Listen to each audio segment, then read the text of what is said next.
नमस्कार मित्रों, मैं हूं यशपाल सिंह। आप देख रहे हैं बीबी न्यूज।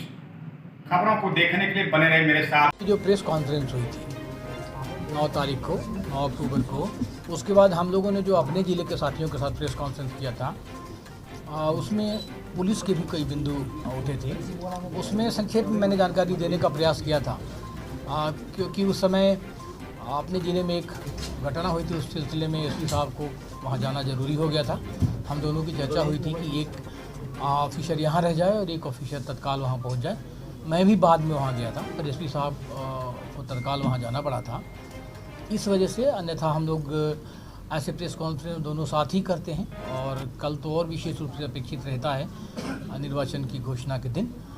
तो जो पुलिस के बिंदु, जो कुछ और चर्चा विस्तार से अगर की जानी हो, वो चर्चा आज कर सकते हैं, क्योंकि आप लोगों की ही ये इच्छा थी कि कुछ और बिंदु जिसमें विस्तार से जानकारी चाहिए होगा, उसमें अलग से हम लोग कुछ पूछना चाहेंगे, वो कर लेंगे। एक और प्रसंग है 12 अक्टूबर के तथाकथित कॉल के संबंध में। लोगों ने अलग अलग तरीके से कॉल करने की कोशिश की है, और बहुत लोगों ने उससे दूरी भी बनाया है, और उन्होंने सार्वजनिक तरीके से कहा भी है, व्यक्त भी किया है कि वो इसके भाग नहीं है। उस संबंध में लगातार अलग अलग सेक्शंस के लोग आ रहे हैं, और उस समाज के लोग भी आ रहे हैं जिस समाज का ये कार्यक्रम बताया जा रहा है। आपको मालूम ही है, निर्वाचन की घोषणा होने के बाद आचार संहिता लगी है। ये भी बता दूं कि अपने ज़िले में उसके पहले से भी धारा 144 लगी हुई है, पर कल निर्वाचन की घोषणा के बाद उन चीज़ों को रिटरेट किया है, और बगैर अनुमति के इस प्रकार के कार्यक्रम कोई भी जहाँ पर लोग इकट्ठा होते हैं वो नहीं हो सकता। तो ऐसे कार्यक्रम जिससे हमारे ग्वालियर ज़िले की, ग्वालियर शहर की, खासतौर पर शांति व्यवस्था पर कोई असर पड़ने की संभावना है, अनुमति नहीं दी जा सकती, सो नहीं दी जा सकेगी। इसमें समाज का भी अद्भुत योगदान दिख रहा है।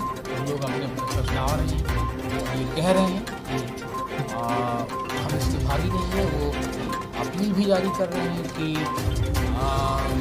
जो भ्रम फैलाने वाले चीज़ें हैं उससे दूर रहें। जो सोशल मीडिया की पोस्ट हैं, बाकी अलग अलग तरीके से जो प्रोपेगेट करने की कोशिश की जा रही है, उससे सावधान करने की अपील वो भी कर रहे हैं, वो भी कर रहे हैं, और प्रशासन और पुलिस भी करता है। ये बातें इतनी विस्तार से कल हो नहीं पाई थी, इसलिए कुछ साथियों की मांग थी कि एक बार और इसलिए हम सोचा कि आपसे इंटरेक्ट कर लिया जाए। इसमें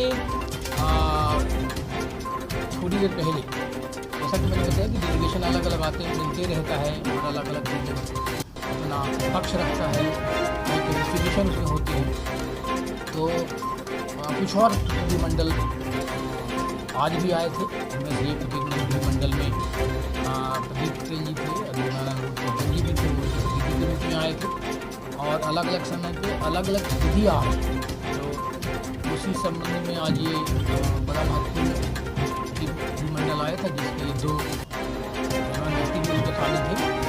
उन्होंने पक्ष रखा, उन्होंने जानना चाहा कि क्या किस प्रकार से हम सहयोग कर सकते हैं शांति व्यवस्था तेज़ी से बहाल करने में, और बहुत सारी चीज़ें जो भ्रम पैदा की जा रही है वो भ्रम भी दूर हुए। और उन्होंने अपनी तरफ से ये भी कहा कि जो कार्रवाइयाँ चल रही हैं वो बहुत अच्छी चल रही हैं, निर्देशों को परेशान नहीं होना चाहिए, और जो दोषी हैं वो बख्शा नहीं जाना चाहिए। उसी तरह की कार्रवाई भी हो रही है। एक बात और स्पष्ट करना चाहते हैं कि कई लोग भ्रम फैला रहे हैं कि निर्दोषों को पकड़ा जा रहा है, धरपकड़ की जा रही है। ऐसी बात बिल्कुल नहीं है। निर्देश नहीं, बहुत ही सजगता से, बहुत सावधानीपूर्वक देख कर हम लोग थे कार्रवाई हो रही है। बाकी के साथ इसमें प्रकाश डालेंगे। वाहनों के बारे में कोई भ्रम पैदा किया जा रहा है कि वाहन जब्त कर ली गई, ले जा गई, बिल्कुल नहीं।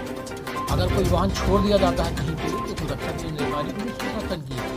अगर कहीं पे वाहन पड़े पाए जाते हैं और कल के गए उसका कोई क्लेमेंट आता है, तो कानूनन प्रावधान भी है, और ये पुलिस प्रशासन की सामान्य जिम्मेदारियों में भी आता है कि उनको सुरक्षित रखा जाए। तो वो सुरक्षित रखा गया है, और जिनके भी वो वाहन है, बगैर कोई परेशानी, अगर अगर किसी क्राइम का वो हिस्सा नहीं है तो दिया जा रहा है। और काफ़ी लोग ले भी गए। तो वो तरह तरह का भ्रम फैलाया जा रहा है कि कुछ लोगों पे विशेष टारगेट किया जा रहा है, तो नहीं, बेसिकली टारगेट उनको किया जा रहा है जो दोषी है। बाकी निर्दोष लोगों को कोई परेशानी ना हो, ये हम लोग पूरी तरीके से सुनिश्चित कर रहे हैं।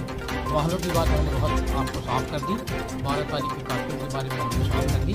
जो डेलीगेशन मिलने आ रहा है उसके बारे में हमने बात कर दी। लगातार सब बात कर रहा है और ये बहुत अच्छी बात है कि क्या शहर क्या ग्रामीण जिले के अलग अलग हिस्सों से लोग सतर्क आ रहे हैं और अपनी बात कर रहे हैं, बहुत संतुष्ट है और इसीलिए वो हमारे अपनी से भागी कर रहे हैं। और आज जो डेलीगेशन आया था, जो मैंने बताया कि ये बोर्ड की शामिल थी और अध्यक्ष जी भी शामिल थे। तो सारे लोग बेसिकली आयोग के अध्यक्ष के रूप में नहीं बल्कि समाज के हित के रूप में और अमन चैन बहाली के लिए प्रयासरत व्यक्ति के रूप में आए थे। और बहुत अच्छा और हर डेलीगेशन जो आ रहा है उसे कंट्रीब्यूट कर रहा है और कभी कभार उनको सुझाव भी आते हैं।